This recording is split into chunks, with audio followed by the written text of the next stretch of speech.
Selamat pagi Pak Maulana dan selamat pagi teman-teman semuanya. Perkenalkan kami dari kelompok 4 akan menjelaskan mengenai tentang ketenagakerjaan dan pengangguran.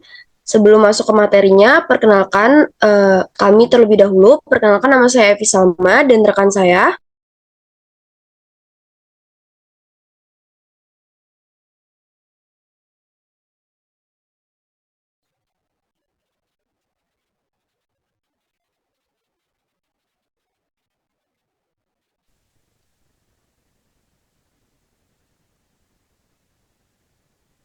Perkenalkan, nama saya Muhammad Isam. Perkenalkan, nama saya Davani Maharani. Nama saya Ratia Minarti. Perkenalkan, nama saya Salma Fitria Zafira. Saya sendiri Siti Dwi Hasuti.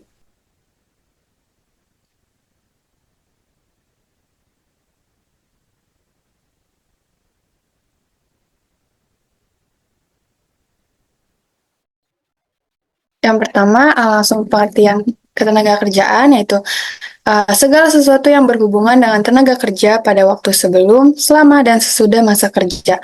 Dalam Undang-Undang Nomor 13 Tahun 2003 tentang Perlindungan Tenaga Kerja, pengertian tenaga kerja adalah setiap orang yang mampu melakukan pekerjaan guna menghasilkan barang dan atau jasa, baik untuk memenuhi kebutuhan sendiri maupun untuk masyarakat.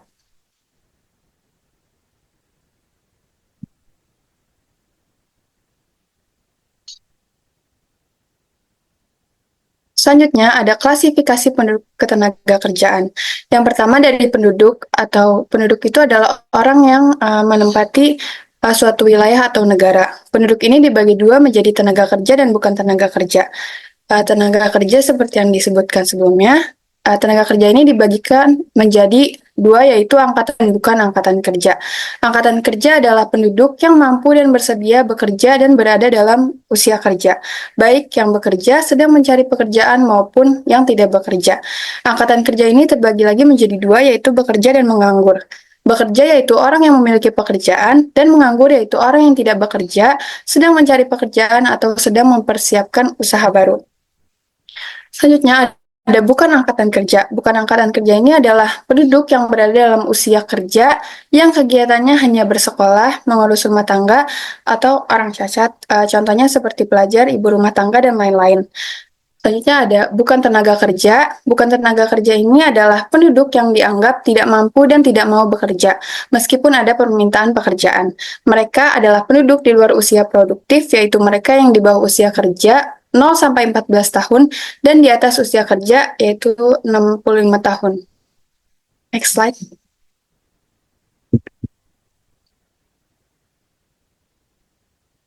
Berikutnya, klasifikasi tenaga kerja berdasarkan kualitas. Ini dibagi menjadi tiga, yaitu tenaga kerja terdidik, tenaga kerja terampil, dan juga tenaga kerja tidak terdidik. Tenaga kerja terdidik ini adalah tenaga kerja yang memiliki keahlian dengan cara sekolah atau pendidikan formal dan non-formal, seperti contohnya guru, dokter, pengacara, dan lain-lain. Tenaga kerja terampil ini, mereka yang memiliki keahlian melalui pengalaman kerja. Dibutuhkan latihan secara berkala agar mereka mampu menguasai suatu pekerjaan, seperti contohnya apoteker, ahli bedah, mekanik, dan lain-lain. Yang ketiga ada tenaga kerja tidak terdidik, yaitu mereka adalah tenaga kerja kasar yang hanya mengandalkan tenaganya saja, contohnya seperti kuli, buruh angkut, pembantu rumah tangga, dan lain-lain. Selanjutnya dilanjutkan oleh teman saya.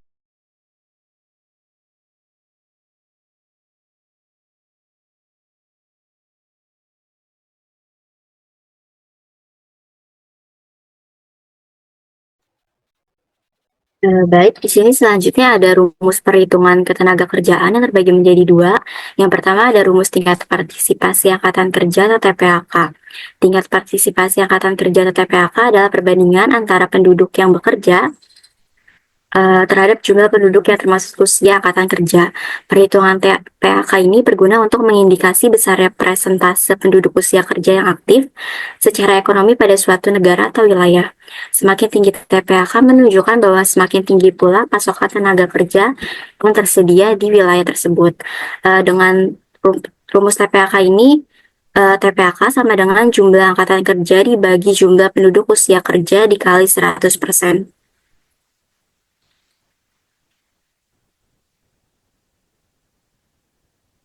Slide selanjutnya.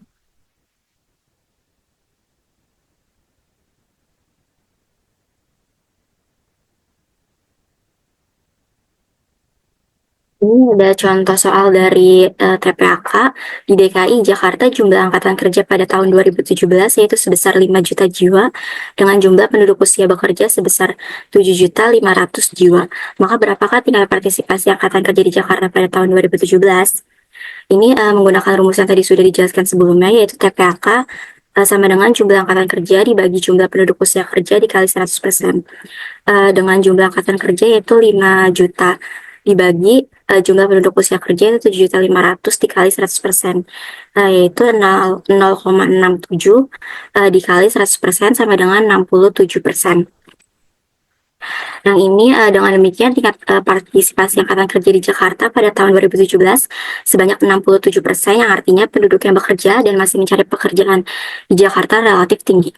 Yang kedua, ini ada rumus dependensi rasio. Dependensi rasio ini merupakan indikator yang digunakan untuk menggambarkan perbandingan antara jumlah penduduk yang tidak produktif secara ekonomi, yaitu anak-anak dan lanjut usia, dengan jumlah penduduk yang produktif, yaitu usia kerja. Rasio ini memberikan indikasi tentang beban ekonomi yang harus ditanggung oleh penduduk yang produktif dalam mendukung dan memberikan layanan kepada penduduk yang tidak produktif. Dengan rumus dependensi rasio sama dengan penduduk tidak produktif dibagi penduduk produktif dikali 100.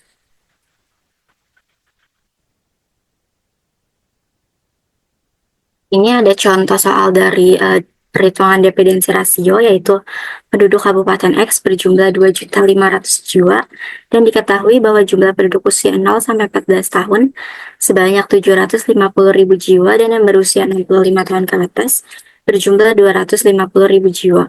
Selain itu merupakan penduduk usia produktif. Dengan demikian, angka ketergantungan atau dependensi rasio Kabupaten X adalah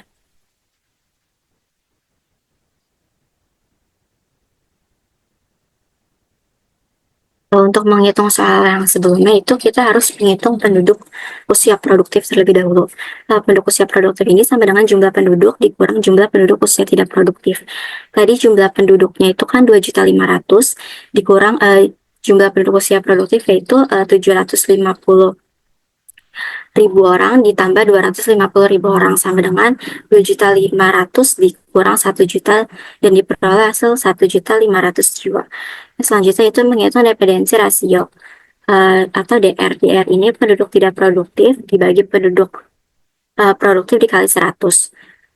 Tadi kan penduduk tidak produktif itu ada 1 juta jiwa dibagi penduduk usia produktif 1.500.000 jiwa dikali 100 sama dengan 66,67 jiwa.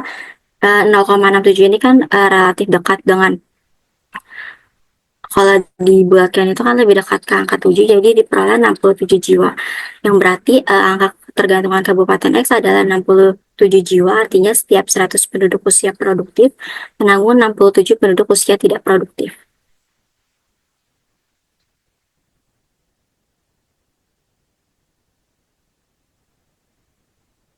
Yang selanjutnya ada aspek tenaga kerjaan. Yang pertama itu ada perjanjian kerja. Perjanjian kerja adalah kesepakatan tertulis antara pekerja dan perusahaan yang mengatur hak dan kewajiban masing-masing pihak dalam hubungan kerja. Perjanjian kerja ini dapat berupa perjanjian kerja individu, kontrak kerja, atau peraturan perusahaan. Perjanjian kerjanya terbagi menjadi 2 jenis, yaitu yang pertama ada PKWT atau perjanjian kerja waktu tertentu yang bersifat sementara dan memiliki batas waktu. Beberapa pekerja yang tergolong dalam PKWT ini adalah karyawan kontrak, karyawan magang atau internship, pekerja lepas atau freelance, atau jenis pekerjaan lainnya yang menggunakan sistem kerja sementara. Yang kedua itu ada PKWTT atau perjanjian kerja waktu tidak tertentu. Yang ini biasanya untuk karyawan tetap. Perjanjian kerja ini harus mencakup berbagai informasi penting agar dapat melindungi hak dan kewajiban kedua belah pihak, serta ditandatangani oleh kedua belah pihak untuk pelaksanaan hukum. Yang kedua itu ada upah dan kompensasi. Upah adalah imbalan yang harus diberikan oleh perusahaan kepada pekerja sebagai hasil pekerjaan yang dilakukan. Upah ini harus sesuai dengan ketentuan upah minimum yang ditetapkan oleh pemerintah atau sesuai perjanjian bersama antara pekerja dan perusahaan. Selain upah pokok, terdapat juga kompensasi yang dapat mencakup berbagai bentuk imbalan lainnya, seperti tunjangan. Ini misalnya tunjangan kesehatan, tunjangan transportasi, atau tunjangan makan. Yang selanjutnya ada bonus, yaitu imbalan tambahan yang diberikan berdasarkan kinerja individu atau perusahaan. Yang selanjutnya ada insentif, pembayaran tambahan untuk mendorong kinerja yang lebih baik, dan kompensasi non-material, yaitu seperti fleksibilitas jam kerja, kesempatan untuk mengikuti pelatihan, dan pengembangan karir. Boleh slide selanjutnya.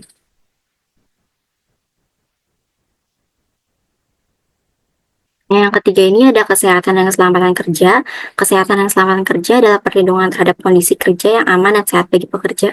Perusahaan wajib menyediakan alat pelindung diri, menjamin kebersihan lingkungan kerja, mencegah dan menangani kecelakaan kerja, serta memberikan pelayanan kesehatan kepada pekerja.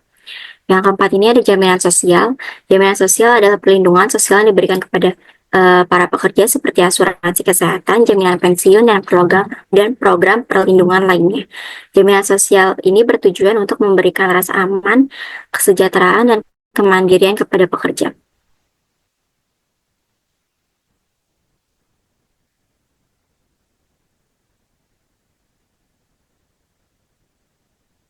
Boleh slide selanjutnya.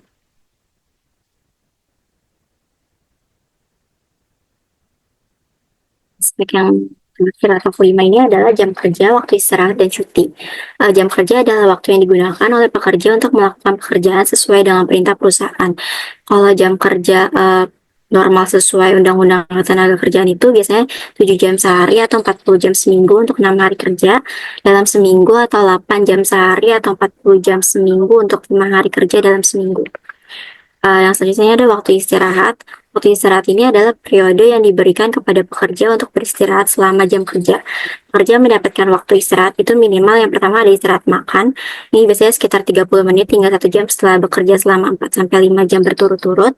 Yang kedua ini ada istirahat singkat. Pekerja juga dapat diberikan waktu istirahat singkat, misalnya biasanya 10-15 menit setelah bekerja selama beberapa jam. Dan yang terakhir ini ada cuti, yaitu hak pekerja untuk tidak hadir di tempat kerja tanpa kehilangan upah. Cuti ini dapat dibedakan menjadi beberapa jenis. Yang pertama itu ada cuti tahunan. Pekerja berhak mendapatkan cuti tahunan setelah bekerja selama 1 tahun penuh. Biasanya ini itu sekitar 12-14 hari kerja. Yang kedua itu ada cuti sakit. Pekerja yang sakit berhak untuk mengambil cuti sakit sesuai dengan ketentuan yang berlaku. Biasanya ini disertai dengan surat keterangan dari dokter. Yang ketiga itu cuti melahirkan. Pekerja wanita ini berhak atas cuti melahirkan biasanya selama 3 bulan atau 90 hari sebelum dan sesudah melahirkan. Yang keempat ini ada cuti khusus, cuti untuk kepentingan tertentu seperti pernikahan, kematian anggota keluarga, atau keperluan mendesak lainnya. Materi selanjutnya akan dilanjutkan oleh rekan saya.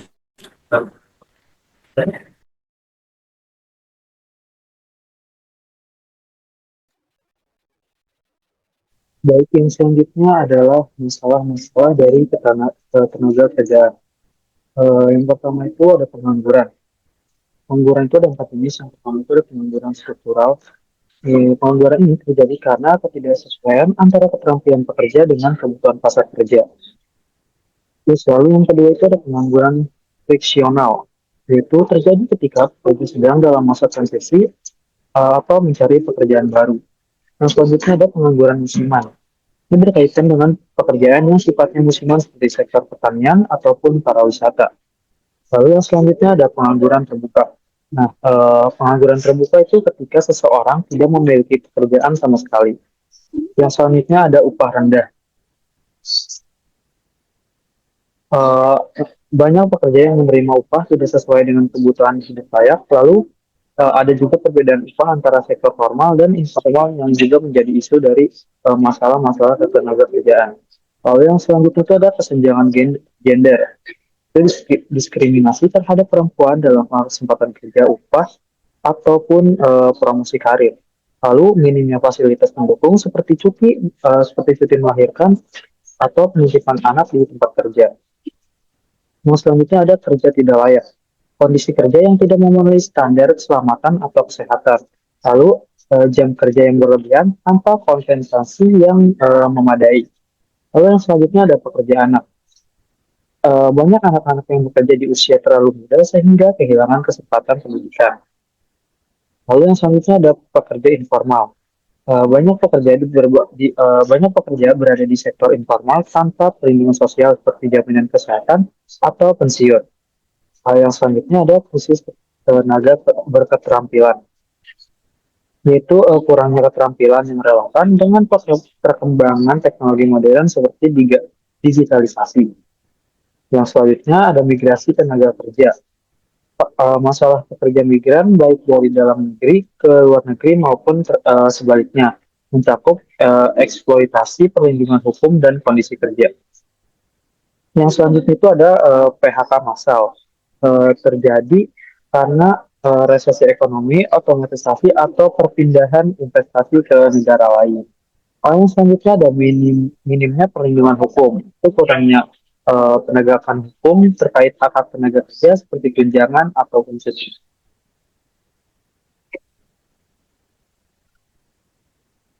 Selanjutnya adalah materi dari pengangguran.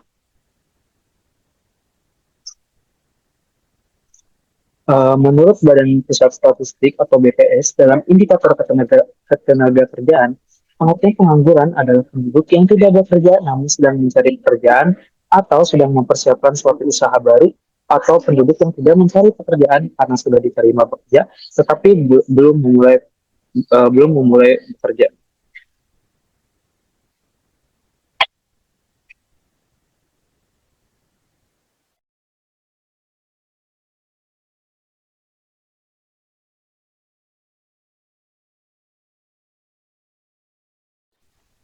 Baik, selanjutnya yaitu ada jenis-jenis pengangguran. Yang pertama ada pengangguran siklis, yang dimana pengangguran siklis merupakan pengangguran yang terkena akibat lesunya aktivitas siklus, bisnis atau fluktuasi ekonomi yang tidak menentu seperti resesi atau pengangguran yang terjadi akibat perubahan ekonomi. Nah, pengangguran jenis ini merupakan orang-orang yang terkena efek pengangguran tenaga kerja, yang dimana saat kondisi ekonomi memburuk, permintaan barang dan jasa dari konsumen menurun, maka kuantitas produksi menurun. Lalu yang kedua, pengangguran friksional, yang dimana pengangguran friksional biasanya terjadi karena kehidupan karir seseorang berada dalam masa transisi sementara atau pengangguran yang bersifat sementara, biasanya terjadi karena kesenjangan antara pencari kerja dan kesempatan kerja. Nah, contohnya seseorang yang keluar dari pekerjaan lama dan belum mendapatkan pekerjaan yang baru. Hal ini juga berlaku pada pelajar ataupun mahasiswa yang baru lulus namun sedang mencari pekerjaan. Lalu selanjutnya ada pengangguran musiman, yang dimana pengangguran yang terjadi karena pekerjaan hanya bisa dilakukan waktu tertentu. Misalnya kayak pekerja panen padi atau hasil perkebunan, nelayan menangkap hasil ikan yang musiman, pariwisata atau konstruksi.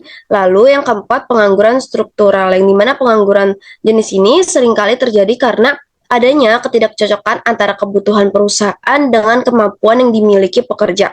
Pengangguran yang disebabkan oleh perkembangan teknologi yang mempengaruhi status kerja seseorang. Contohnya perusahaan yang mulai menggunakan robot sehingga proses produksinya dapat dilakukan secara otomatis. Boleh di next. Nah, selanjutnya itu ada penyebab pengangguran. Yang pertama, adanya kemajuan teknologi. Meskipun teknologi mempermudah pekerjaan manusia, tapi banyak perusahaan yang beralih ke teknologi canggih seperti robot yang menyebabkan berkurangnya kebutuhan tenaga kerja. Lalu yang kedua, kurangnya pendidikan dan keterampilan, yang dimana minimnya pendidikan cenderung sulit diterima sebagai tenaga kerja, khususnya untuk pekerjaan yang memerlukan keterampilan khusus. Lalu yang ketiga, kurangnya memenuhi kriteria.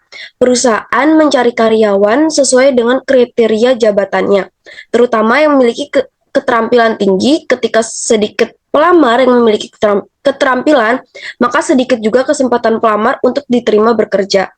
Lalu yang keempat, pekerjaan dan jumlah tenaga kerja tidak seimbang. Karena ketidakseimbangan antara pekerja dan pertumbuhan tenaga kerja menyebabkan persaingan ketat. Dan juga ledakan jumlah penduduk juga berkontribusi karena kurangnya lapangan pekerjaan yang cukup. Lalu yang kelima, pasar global. Di era pasar global dan perdagangan bebas, pengangguran menjadi masalah utama karena banyak perusahaan asing cenderung memilih pekerja dari negara asalnya. Lalu yang terakhir ada PHK yang dimana disebabkan oleh berakhirnya kontrak atau pengurangan karyawan demi stabilitas sistem kerja perusahaan. Selanjutnya akan dijelaskan oleh teman saya. Oke, selanjutnya ada dampak pengangguran. Nah, dampak pengangguran ini ada 3. Yang pertama dampak terhadap individu, masyarakat, dan ekonomi. Pertama adalah dampak terhadap individu. Yang pertama adalah kondisi psikologis. Nah, pengangguran ini dapat memicu berbagai masalah psikologis kayak stres, terus depresi, kecemasan, dan penurunan rasa percaya diri. Nah, kehilangan pekerjaan ini seringkali dikaitkan dengan kegagalan pribadi sehingga dapat memicu perasaan rendah diri dan tidak berharga. Kemudian yang kedua adalah kualitas hidup yang menurun. Nah, tanpa penghasilan tetap atau individu ini yang menganggur akan kesulitan untuk memenuhi kebutuhan dasar kayak seperti makanan, pakaian, dan tempat tinggal. Nah, hal ini dapat menurunkan kualitas hidup secara signifikan dan berdampak pada kesehatan fisik dan mental. Kemudian yang ketiga adalah keterampilan yang mengendap. Nah, ketika seseorang menganggur dalam jangka waktu yang lama, keterampilan yang dimilikinya akan cenderung mengendap gitu dan menjadi tidak relevan dengan kebutuhan pasar kerja yang sekarang. Nah, hal ini akan menyulitkan mereka untuk mendapatkan pekerjaan baru di masa depan. Kemudian yang keempat adalah stigma sosial. Nah, masyarakat yang menganggur ini seringkali dipandang dengan stigma negatif gitu. Hal ini dapat membuat individu yang menganggur merasa terisolasi dan sulit untuk berinteraksi dengan orang lain. Kemudian yang kedua adalah dampak terhadap masyarakat. Yang pertama adalah meningkatnya tingkat kemiskinan. Nah, pengangguran yang tinggi ini akan meningkatkan jumlah penduduk yang miskin gitu. Hal ini akan disebabkan oleh hilangnya sumber pendapatan utama bagi keluarga yang bersangkutan. Kemudian yang kedua adalah peningkatan kriminalitas. Nah, pengangguran ini ketika kebutuhan hidupnya tidak terpenuhi gitu kan, beberapa individu mungkin terdorong untuk melakukan tindakan kriminal kayak mencuri atau merampok gitu. Kemudian yang ketiga adalah kestabilan sosial. Nah, pengangguran yang berjangka panjang dapat memicu ketidakstabilan sosial. Nah, rasa frustasi dan ketidakpuasan masyarakat terhadap kondisi ekonomi yang buruk dapat memicu demonstrasi atau bahkan kerusuhan. Kemudian yang keempat adalah beban negara meningkat. Nah, pemerintah itu perlu mengeluarkan anggaran yang lebih besar gitu untuk menanggulangi masalah pengangguran seperti kayak program kerja pelatihan kerja dan bantuan sosial. Nah, ini akan menambah keuangan negara. Kemudian yang ketiga adalah dampak terhadap ekonomi. Yang pertama adalah penurunan pendapatan nasional. Pengangguran berarti adanya tenaga kerja yang tidak dimanfaatkan secara optimal. Hal ini dapat menurunkan produktivitas nasional dan menghambat pertumbuhan ekonomi. Kemudian ada penurunan pendapatan nasional. Pengangguran menyebabkan penurunan daya beli masyarakat dan berdampak kepada penurunan permintaan dan sehingga menghambat pertumbuhan ekonomi. Kemudian yang ketiga adalah meningkatkan ketimpangan pendapatan dan siklus ekonomi yang negatif. Boleh di next?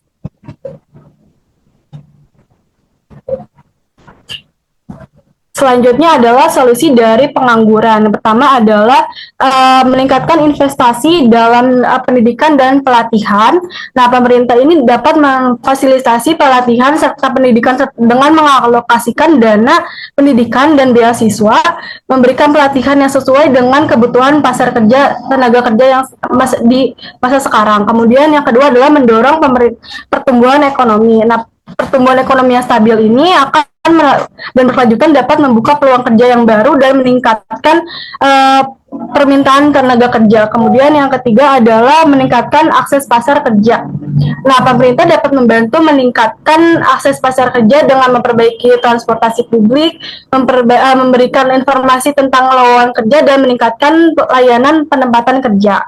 Kemudian yang keempat adalah menerapkan kebijakan fleksibilitas kerja. Nah, kebijakan fleksibilitas kerja ini seperti kayak kerja paruh waktu, kerja jarak jauh, atau jam kerja yang fleksibel dapat membantu memperluas kesempatan kerja bagi mereka yang kesulitan untuk bekerja dengan jam kerja yang tetap. Kemudian yang kelima adalah memperluas program pemberian tunjangan pengangguran. Nah, seperti kayak dari korban PHK itu, pemerintah memberikan tunjangan pengangguran dapat membantu meringankan beban mereka, keuangan mereka untuk mereka yang membutuhkan.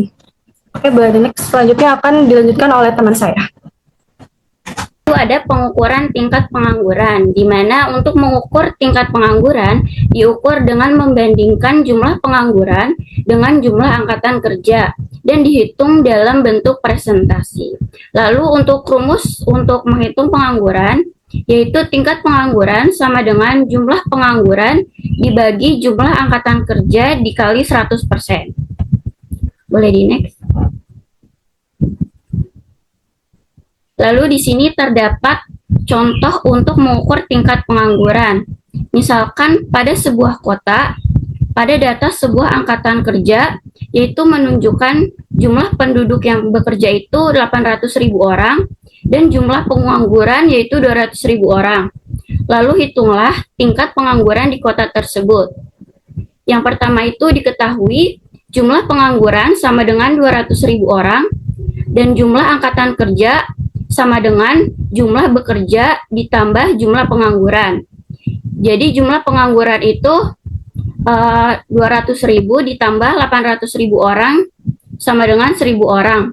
Lalu kita bisa menggunakan rumus yang sudah disebutkan tadi, yaitu tingkat pengangguran sama dengan jumlah pengangguran dibagi jumlah angkatan kerja dikali 100%.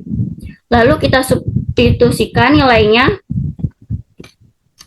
tingkat pengangguran sama dengan 200.000 jumlah pengangguran dibagi jumlah angkatan kerja, yaitu 1.000 orang dikali 100% sama dengan 20%. Jadi hasil untuk pengukuran tingkat pengangguran yaitu sebesar 20%.